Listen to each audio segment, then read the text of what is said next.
بات یہ عرض کرنی تھی کہ لاک ڈاؤن کی وجہ سے ہمارے دیش کا جو ماحول ہے، حکومت کی طرف سے اس بات کی اجازت نہیں ہے کہ ہم لوگ ایک ساتھ جمع ہو کر عید کی نماز ادا کر سکتے ہیں۔ جس طرح ہر سال ہم لوگ عیدگاہوں میں، مسجدوں میں جمع ہو کر نماز عید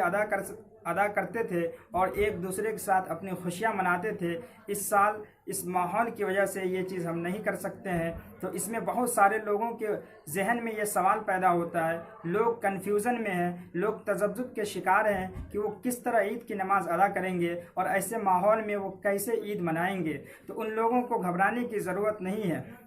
ان لوگوں سے یہ عرض کرنی ہے کہ جس طرح پورے لاک ڈاؤن میں ہم لوگوں نے نماز ادا کی ہے اپنے گھروں میں، اور جمعہ کی نماز کے بارے میں جو ہمارے علماء کرام نے فتویٰ جاری کیا تھا، جو مسائل جمعہ کی نماز کے لیے بیان کیے گئے تھے، سیم وہی چیز، وہی مسائل عید کی نماز کے لیے بھی ہے۔ یعنی کم از کم 4 آدمی ہو، 1 امام اور 3 مقتدی اگر ہیں اور اس قابل ہیں کہ نماز کی امامت کر سکتے ہیں تو وہ جمعہ کی نماز ادا کر سکتے ہیں، اسی طرح وہ عید کی نماز بھی ادا کر سکتے ہیں۔ یعنی اگر کہیں پہ کئی لوگ ہیں اور اس میں کوئی اس قابل ہے کہ نماز کی امامت کر سکتا ہے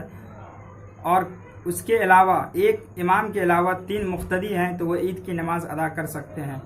اور اگر کہیں پہ اس طرح کی گنجائش نہیں ہے، وہ لوگ اس قابل نہیں ہیں کہ جماعت سے نماز ادا کر سکتے ہیں، یا ان لوگوں کے پاس کوئی ایسا انتظام نہیں ہے کہ وہ جا کر عید کی نماز ادا کر سکتا ہے، تو ان کو چاہیے کہ وہ عید کی پوری طرح تیاری کریں۔ تیاری کرنے کے بعد جو نماز کا وقت ہے اس وقت میں وہ چاشت کی 4 رکعت نماز ادا کر لیں، تو یہ ان کے عید کی نماز کا بدل ہو جائے گا۔ اور یہ چاشت کی نماز جو ہے، یہ چاشت کی نماز چاہے تو وہ 2 رکعت کر کے 4 رکعت پڑھ سکتے ہیں، یا ایک ہی بار میں ایک سلام میں 4 رکعت ادا کر سکتے ہیں۔ اور جو لوگ عید کی نماز پڑھیں گے، جن کے پاس اس طرح کا انتظام ہے کہ وہ عید کی نماز ادا کر سکتے ہیں، تو ان لوگوں سے میں یہ بتانا چاہوں گا کہ وہ کس طرح نماز ادا کریں گے اور ان کا طریقہ کیا ہوگا، وہ میں آپ لوگوں سے بتا دینا چاہتا ہوں۔ تو اس کے لیے سب سے پہلے ہمیں کیا کرنا ہے، ہمیں سب سے پہلے اپنی نماز کی جگہ پر کھڑے ہو جانے کے بعد نیت کرنی ہے کہ ہم عید کی نماز ادا کرنے جا رہے ہیں۔ اور یہاں پہ ایک بات بتانا یہ ضروری ہے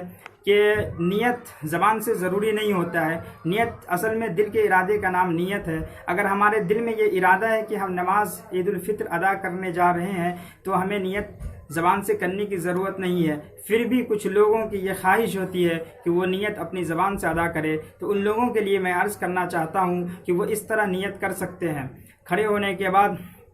وہ کہیں گے کہ نیت کرتا ہوں میں 2 رکعت نماز عید الفطر کی واجب 6 زائد تکبیروں کے ساتھ، پیچھے اس امام کے رخ میرا کعبہ شریف کی طرف۔ اس کے بعد جب امام صاحب اللہ اکبر کہیں گے تو ہمیں اللہ اکبر کہہ کر ہاتھ باندھ لینی ہے، یعنی کہ نیت باندھ لینی ہے۔ اس کے بعد ثنا پڑھا جائے گا۔ ثنا پڑھنے کے بعد 3 زائد تکبیریں ہوں گی، 2 مرتبہ ہاتھ اٹھا کر چھوڑ دیا جائے گا، تیسری مرتبہ میں ہاتھ باندھ کر الحمد شریف اور کوئی سورت پڑھنے کے بعد رکوع سجدہ کیا جائے گا، اور اس طرح 1 رکعت مکمل ہوگی۔ دوسری رکعت میں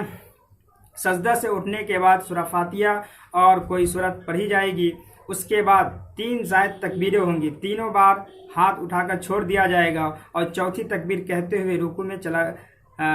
میں امام صاحب چلے جائیں گے۔ اس کے بعد پھر اس طرح یہ نماز پوری مکمل ہو جائے گی۔ اس کے بعد پھر دعا کریں، اور آخری میں اللہ تبارک و تعالیٰ سے دعا ہے کہ آپ لوگ اپنے لیے، پورے دیش کے لیے، پوری دنیا کے لیے، تمام عالم اسلام کے لیے دعا کریں، اور گھر میں رہے، سیف رہے، اور دوسروں کے بھی محفوظ رکھیں۔